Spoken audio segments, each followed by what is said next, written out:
حضرت موسیٰ کے چچا کا بیٹا تھا قارون. حضرت موسیٰ کی دعا سے دولت ملی. اتنا دولت مند ہو گیا کہ خزانوں کی چابیاں 4 اونٹ اٹھایا کرتے. حضرت موسیٰ نے کہا کہ 1000واں حصہ زکوٰۃ فرض ہوئی ہے. کتنا حصہ؟ 40واں نہیں، 1000واں حصہ زکوٰۃ دے. کہنے لگا دیتا ہوں. گھر جا کے حساب کیا تو پریشان ہو گئے. اتنے پیسے دینے پڑیں گے. پریشان جب آتے ہیں تب نہیں پریشان ہوتے. اتنے آگے میرے پاس دینے پڑے تو کہنے لگا ہو اتنے پیسے.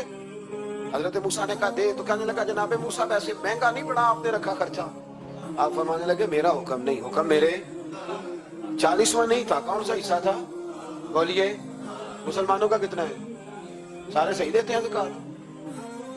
کہتے میں تھوڑی تھوڑی دیتا رہتا ہوں. میں سال میں نے تھوڑی تھوڑی بانٹ دی ہے. کچھ ان کو دیا جو مجھے ووٹ دیں گے، کچھ ان کو دیا جو گاہے گاہے میرے گھر کا کوئی کام کر دیں گے.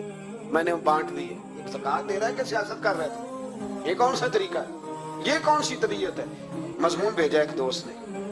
ایک بچی بڑی مشکل سے میٹرک اس نے کیا ہے، تو کوئی امیر آدمی ان کے گھر میں پیسے دے گیا اس رمضان میں. حیدرآباد کے قریب کسی گاؤں کی رہنے والی. تو بچی اگلے دن جا کے سارا کچھ ان کے گھر دے آئی ہے. سارا کچھ دے آئی ہے. کیوں؟ کہ وہ بچی کہتی ہے میں یتیم ہوں. میں 1.5 سال کی تھی اور میرا بھائی ابھی پیدا نہیں ہوا تھا جب میرا والد فوت ہو گیا. تو میرے چچا نے دھکے دے کے نکال دیا. میری ماں نے برتن دھو دھو کے ہمیں پالا اور میری ماں نے ہمیں پڑھایا. شدید محنت کی. تو کہتی ہے کل ایک دنیا دار آیا، اس نے کہا میں نے راشن دینا ہے. زبردستی ہمارے گھر آیا، غریبوں کو دینا ہے. کہتی ہے میری ماں نے کبھی ہمارے سامنے دکھ نہیں اپنا کھولا کہ میں بڑی غریب ہوں، میں نے جوانی تمہیں. لیکن کیا عجیب منظر ہے کہ اس نے 1 توڑا دیا راشن کا. تو سویرے جب میری اماں زور کے بعد کام کر کے آئی ہے تو رو رہی تھی. میں نے پوچھا اماں کیا ہوا؟ تو کہنے لگی بیٹے 4 اخباروں میں میری تصویر لگی ہے. 4 اخباروں میں. مجھے کیا پتا اس کے پاس کتنے موبائل تھے، کتنی تصویریں کھینچتا رہا. تو وہاں رکھ کے کہنے لگی چچا ہم نے بڑی راتیں بغیر پنکھے کے گزاری ہے، کئی دن بغیر روٹی کھائے گزارے، اور ہم نے اپنا پردہ نہیں کھولا. تو ایک کانٹے کا تھیلا دے کے ہمارا پردہ کھول گیا. 4 اخباروں میں رکھ اپنا سامان، اور سویرے اخبار میں یہ خبر بھی ضرور چھپوا دینا کہ وہ واپس کر گئے. یہ خبر بھی سویرے اخبار میں ضرور چھپوا دینا کہ وہ آٹے کا تھیلا وہ واپس کر گئے. یہ خبر چھپوا دینا. پھر وہ بچی اپنی ماں کی عزت کے لیے گئی اور جا کے پریس کلب میں اس نے 4 اخباروں کو کہا کہ میں آٹا واپس کر رہی ہوں. اب تمہاری ذمہ داری ہے کہ تم لوگوں کو بتاؤ کہ وہ تھیلا آٹے کا. شرم نہیں آتی؟ میں اجتماعی شادیوں کی مخالفت کرتا رہتا ہوں. دل کرتا ہے تمہارا کہ تمہاری بیٹی اور تمہارا داماد بٹھایا جائے اسٹیج پہ اور کہا جائے خیرات میں اس کی شادی ہو رہی ہے، اخباروں پہ تصویر آئے. کسی غریب کی بچی کی شادی کر دیا تو بورڈ لگوا دیا 30 اجتماعی شادیاں. وہ تماشا ہے؟ غریبوں کی بیٹیاں تماشا بنانے کے لیے ہیں. اگر کسی غریب کی بچی کی خدمت کر دیا تو اس طرح کر جس طرح حسین کے بیٹے امام زین العابدین کیا کرتے. حضرت موسیٰ کلیم اللہ علیہ السلام کا زمانہ مبارکہ تھا. قحط پڑ گیا، بارش نہیں ہوتی. ہم لوگ نا اب تو خیر ہمارے پاکستان میں تو ٹیبل ٹاک ہوتی ہے، ٹاک شو ہوتے ہیں. ہمارے ہاں تو پتہ کیا جاتا ہے کہ بارش ہو کیوں نہیں رہی. پھر اس پہ یہ ہوتا ہے کہ دھواں بڑا چڑھ گیا ہے، حالات بڑے خراب ہیں، فلاں ایسے ہو گیا قحط کا. ہم تو اسباب تلاش کرتے رہتے ہیں نا جی. فوق بہت زیادہ ہے، فلاں چیز ایسے ہے، فلاں چیز ایسے. ہم تو یہ تلاش کرتے رہتے ہیں. وہ لوگ یوں نہیں کرتے تھے، وہ سیدھے جا کے مسلوں پہ بیٹھتے تھے. اس لیے کہ وہ کہتے تھے جب رب چاہتا ہے تو پھر کوئی چیز کسی چیز کو روک سکتی. وہ سیدھے مسلے پہ بیٹھتے. اعلیٰ حضرت فاضل بریلوی رحمۃ اللہ علیہ کے پاس ایک مولانا محمد حسین آئے. وہ فلکیات کے بڑے ماہر تھے. تو اعلیٰ حضرت نے فرمایا ذرا ستاروں کا حساب لگا کے دکھاؤ بارش کب ہوگی. کہنے لگا پورا مہینہ تو نہیں ہوگی. تو اعلیٰ حضرت رحمۃ اللہ علیہ فرمانے لگے کہو کہ میرا علم کہتا ہے مہینہ نہیں ہوگی، اللہ چاہے تو ابھی ہو سکتی ہے. کہنے لگا جی وہ تو ٹھیک ہے پر میرا علم. وہ جیسے روز لوگوں نے پیر نیٹو شہنشاہ صاحب نہیں کھولے ہوتے کہ بارش کب آئے گی، اور اس کی طرف نہ دیکھ، مسلے پہ بیٹھ، مہربانی کر مسلے پہ بیٹھ، اللہ کی بارگاہ میں حاضر ہو، اسے معافی مانگ، اسے منا تاکہ وہ رحمت کی بارش. کہنے لگا جی میرا علم کہتا ہے. تو اعلیٰ حضرت فرمانے لگے پھر وہی بات، تو کہ اللہ چاہے تو بارش ابھی. لیکن یہ جو اڑ گئے ہیں نا بیچارے، یہ اڑی گئے ہیں، یہ جہاں الجھ گئے ہیں وہاں یہ لوگ الجھ گئے. اللہ ہمیں الجھنے سے محفوظ فرمائے. تو اعلیٰ حضرت اٹھے تو فرمایا ٹائم کیا ہوا ہے گھڑی پہ؟ کہنے لگا جی 12. تو اعلیٰ حضرت نے گھڑی گھمائی. اب کیا بج گیا؟ کہنے لگا 4 بج گئے۔ فرمانے لگے بج گئے نا 4؟ کہنے لگا جی آپ نے گھڑی گھما جو دی ہے۔ فرمانے لگے اللہ بھی جب چاہے تو ستارے گھما دیتا ہے، اللہ بھی ستارے گھما دیتا ہے بارہ۔ کہنے لگا جی وہ تو ٹھیک ہے پر مہینہ نہیں ہو سکتی، اڑا ہوا بندہ، اس کا کوئی علاج ہے جو اڑ جو جائے؟ اس کے لیے قرآن کہتا ہے وَإِذَا خَاطَبَهُمُ الْجَاهِلُونَ قَالُوا سَلَامًا، اسے سلوٹ کرو دور سے، اسے کہو تو جان اور تیرا۔ کہنے لگا جی ہو نہیں سکتی پورا مہینہ۔ فرمانے لگے یار تو جا اپنا کام کر۔ وہ شخص کہتا ہے میں نے دروازہ کھولا اعلیٰ حضرت کا، کمرے سے باہر نکلا تو تیز بارش ہو رہی تھی۔ واپس آیا تو میں نے کہا احمد رضا یہ عقیدہ کہاں سے لیا ہے؟ فرمایا دروازہ مصطفیٰ سے لیا ہے صلی اللہ علیہ وسلم۔ تو یاد رکھیں کہ اللہ کو منانا چاہیے، استغفار کرنا چاہیے، اس کی برکات۔ حضرت موسیٰ ساری قوم کو لے کے نکل گئے۔ آؤ بھائی میدان میں اللہ کی بارگاہ میں استغفار کریں اور بارش کا سوال کریں، بارش مانگے۔ جب باہر نکلے دیر تک دعائیں ہوتی رہیں تو حضرت موسیٰ علیہ السلام کو رب کریم نے وحی فرمائی کہ موسیٰ آپ کی قوم میں نے ایک شخص ہے جس کو 40 سال ہو گئے نافرمانی کرتے، اس نے رب سے صلح نہیں کی۔ کتنے لوگ ہیں؟ ایک، اور 40 سال سے وہ نافرمان ہے، اس کو مجمع سے نکال دو بارش ہو جائے گی۔ اگر ایک گناہگار کی وجہ سے بارش رک جاتی ہے اور جہاں دروازے کھلے ہوئے ہوں، جہاں تنہائیاں خوفناک ہوں، اور جہاں تباہی اتری ہوئی ہو، اور جہاں لوگ کروڑوں روپیہ مال ہڑپ کر گئے ہوں، اور جہاں علماء کو ہتھ کڑیاں لگا کے ٹھنڈی زمینوں پہ لٹا دیا جائے اور قوم کہہ رہی ہو اچھا ہوا اچھا ہوا، اور لوگ پھبتیاں اڑا رہے ہوں، مذاق کر رہے ہوں، تو پھر اس قوم پہ کس طرح کر کے فضل الہی۔ اور یہ مولوی کا معاملہ نہیں، یہ تو ممبر رسول کا معاملہ ہے۔ میرے مصطفیٰ نے یہ نہیں کہا پیر میرا وارث ہے، حضور نے فرمایا عالم میرے دین کے وارث ہے۔ ہاں حضور نے فرمایا جس نے عالم کے چہرے کا دیدار کیا سمجھے میں نے اپنے نبی کی زیارت کی ہے۔ لیکن یہاں تو خیر یہ عنوان نہیں، ورنہ میں اس پر جاتا۔ تو کہا ایک بندہ ہے 40 سال سے اللہ کی نافرمانی کر رہا ہے، وہ اگر نکل جائے تو بارش ہو جائے گی۔ حضرت موسیٰ نے اعلان کر دیا بھی ایک شخص ہے، وہ اگر نکل جائے تو بارش ہو جائے گی۔ پتہ تو ہوتا ہے نا سب کو، مجھے بھی پتہ ہے کہ میں اندر سے کیسا ہوں، اور آپ کو بھی خبر تو ہوتی ہے نا جی۔ جب بات ہو رہی ہوتی ہے تو پھر پتہ تو چلتا ہے نا کہ بات کہاں جا کے سیٹ ہو رہی ہے، پتہ چلتا ہے نا۔ اسے بھی چل گیا پتہ، اب اندر ہی اندر رونے لگا۔ اور دیکھو امام رازی اور امام غزالی دونوں نے لکھا ہے کہ اس درد سے رویا، اس درد سے کہ ادھر والے کو بھی پتہ نہ چل جائے، مجمع کے اندر کھڑا ہے اور ادھر والے کو بھی استغفار، دیکھو ادھر والے کو بھی پتہ نہ چل جائے اور ادھر والے کو بھی کہیں ہجوم میں غم میں بھی توہین ضبط غم نہ ہوئی۔ ہم اس احتیاط سے روئے کہ آنکھ نم نہ ہوئی، ہجوم غم میں بھی توہین ضبط غم نہ ہوئی۔ ہم اس احتیاط سے روئے کہ آنکھ نم نہ ہوئی، روئے بھی پر کسی کو آنسو نہیں دیکھنے دیے۔ اب اس درد سے کہتا ہے اللہ تو تو معاف کرنے والا ہے نا، تو تو معاف کرتا ہے، پردہ پوشی کرتا ہے، اور مالک اگر لوگوں کو پتہ چل گیا تو میرے تو بچوں کا بھی جینا حرام کر دے گا، یا اللہ میری تو آنے والی نسل بھی تڑپ کے وقت گزارے گی۔ مالک تو معاف کر دیا کرتا ہے، لوگ نہیں معاف کرتے، اے اللہ یہ میری خوبیاں بھول جائیں گے، میری خامیوں پر بات، مالک میں یہ ذلت نہیں برداشت کر سکتا، فضل فرما۔ حضرت موسیٰ نے دوبارہ اعلان کیا نکلتے ہو کہ نہیں نکلتے؟ پھر تڑپا خداوندا مجھے بے آبرو نہ کر، یہ ذلت اور رسوائیاں یہ نہیں برداشت ہوتی، اللہ درگزر۔ حضرت موسیٰ نے تیسرا اعلان کیا نکلتا ہے یا میں پھر اس کا نام لوں، اللہ سے پوچھ کے نام لوں اس کا، بتاؤ کون ہے؟ اب تو تڑپ گیا، کہنے لگا مالک میں تیری بارگاہ میں استغفار کرتا ہوں، آئندہ نہیں کرتا، آئندہ نہیں کرتا۔ یہ لفظ ادا کیے بندہ کوئی بھی نہیں نکلا، رب کریم نے بارش عطا کر دی، تیز بارش جب برسی نا، تیز بارش، لوگ تو بھی دیکھ کے دوڑ گئے۔ تو حضرت موسیٰ کہنے لگا یا اللہ مجھے بھی تو بتا، تو نے کہا تھا کہ جب تک بندہ نہیں نکلتا بارش نہیں ہوگی، تو نکلا کوئی بھی نہیں، بارش ہو گئی، ماجرا کیا ہے؟ تو رب کریم نے فرمایا موسیٰ بس اس نے مجھ سے صلح کر لی، اس نے مجھ سے صلح کر لی۔ اور امام غزالی نے لفظ لکھے حضرت موسیٰ نے پوچھا، حالانکہ اللہ اپنے نبیوں کو غیب کے خزانے دیتا ہے، پوچھا کہ اے اللہ مجھے اس کا نام بتا دے۔ تو رب کریم نے فرمایا موسیٰ جب گناہگار تھا تب نہیں کسی کو بتایا، جب پاپی تھا تب نہیں بتایا، جب مجرم تھا تب نہیں بتایا، اب کیسے بتا دوں؟ فرمایا اس کی میری صلح ہو گئی ہے، اور فرمایا جو بارش نہیں نہ ہو رہی تھی وہ بھی اس کی وجہ سے نہیں ہو رہی تھی، اب جو ہوئی ہے نا تو یہ بھی اسی کی وجہ سے ہوئی ہے، یہ بارش اب جو ہوئی ہے تو یہ بھی یہ اس گناہگار کے سبب سے۔ اپنی راتیں اللہ کے ساتھ گزارے، مصلی پہ بیٹھے، میرے صاحب رحمۃ اللہ علیہ سے جب کوئی کہتا نا کہ بڑا پریشان ہوں تو کچھ بتائیں، تو فرماتے آج رات مصلی پہ بیٹھ کے اپنے رب سے بات کرنا، میں بھی بات کروں۔ بندوں کو دکھ بتانے سے عزت میں کمی آتی، اور اگر اللہ کو بندہ اپنے دکھ بتائے تو اللہ عزتیں بڑھا دے۔ جناب عمر کا نام صرف کام نہیں، حضرت عمر کا نام انقلاب برپا کر دیتا ہے۔ حضرت عمر کا نام کفر کے ایوانوں میں، جبر، ظلم، شرک کی وادیوں میں جب حضرت عمر کا نام بھی لیا جائے تو بے ایمان کانپنا شروع ہو جاتے۔ حضرت عمر فاروق رضی اللہ تعالی عنہ۔ حضرت عمر معمولی شخص نہیں، معمولی آدمی نہیں۔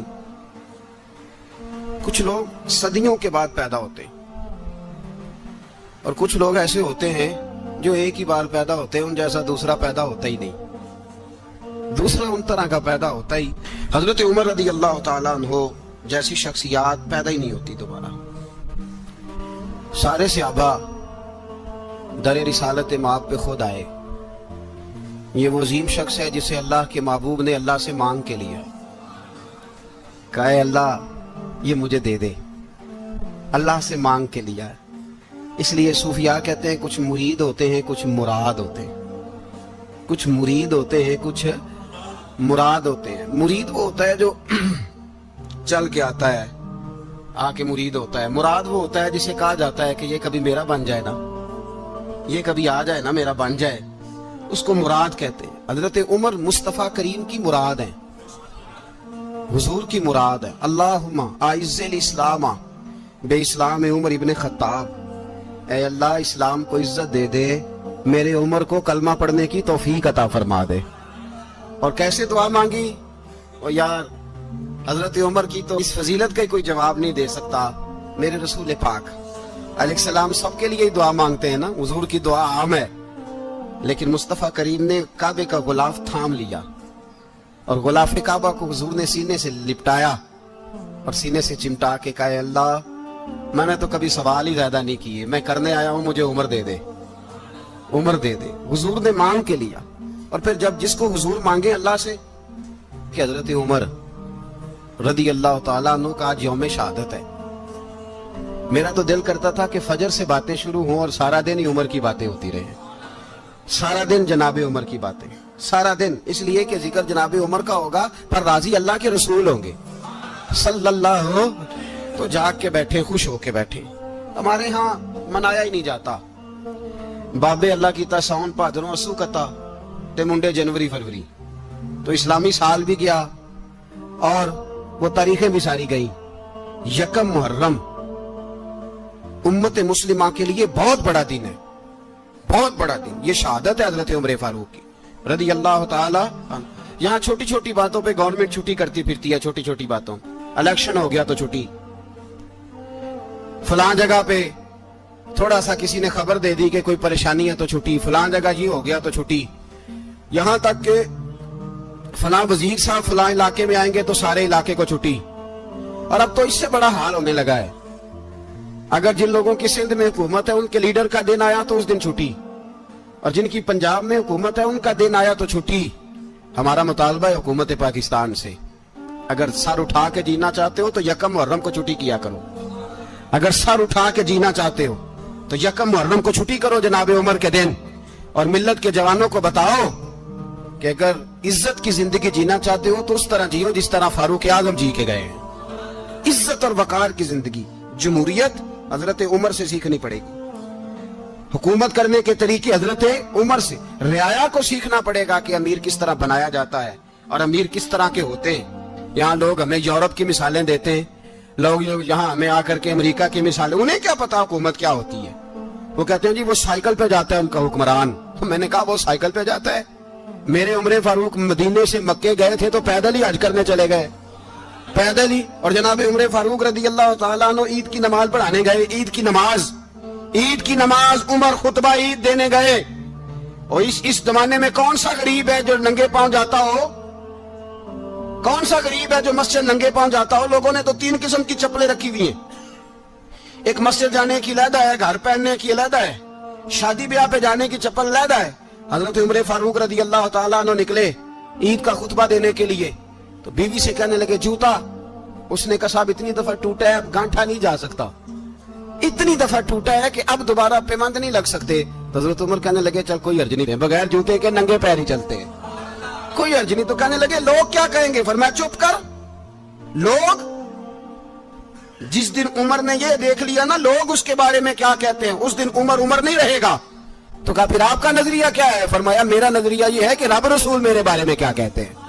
لوگوں کا کیا ہے, لوگ کل کسی کے بارے میں کچھ کہتے ہیں اور پرسوں کچھ کہتے ہیں. میرا نظریہ یہ ہے کہ رب رسول میرے بارے میں ننگے پیر عمر جا رہے ہیں.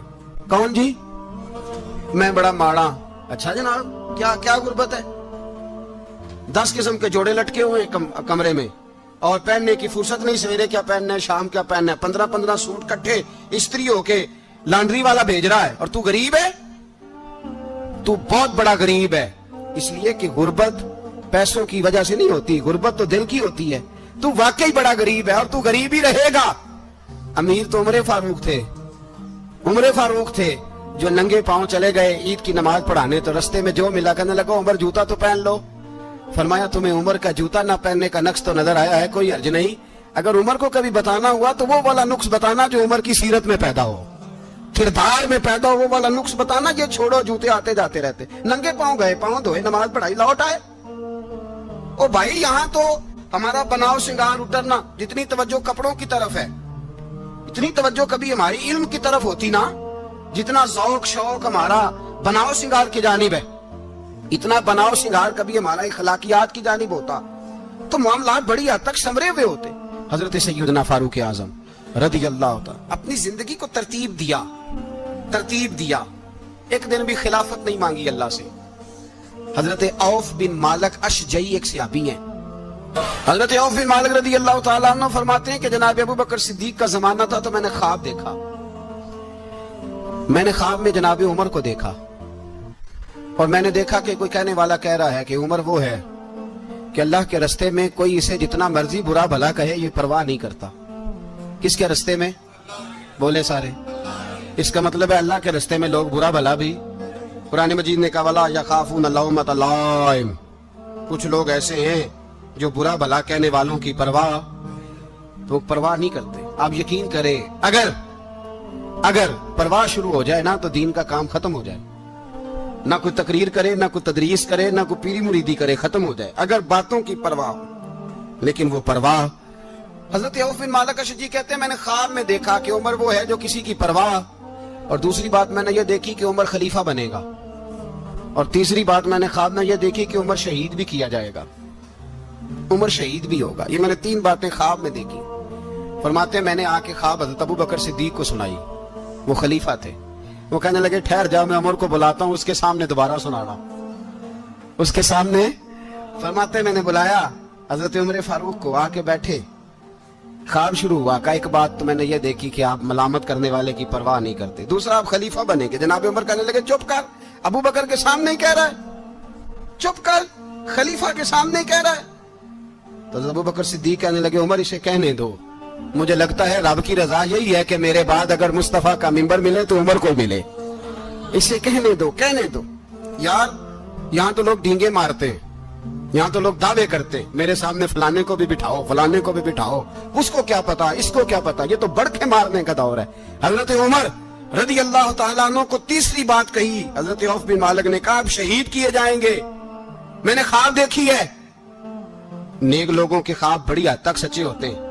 کہا میں نے خواب دیکھی ہے. تو حضرت عمر کہنے لگے شہید تو دلیر لوگ ہوتے ہیں, شہید تو دلیر, جسے سارا زمانہ دلیر کہہ رہا ہے وہ اپنے بارے میں کیا کہہ رہا ہے؟ کہتے ہیں شہید تو دلیر, میں تو کاہل سا آدمی ہوں, سست آدمی ہوں, میں تو اتنا کام ہی نہیں کرتا. تو یہ خواب تو نے جو دیکھا ہے نا پھر سے دیکھنا.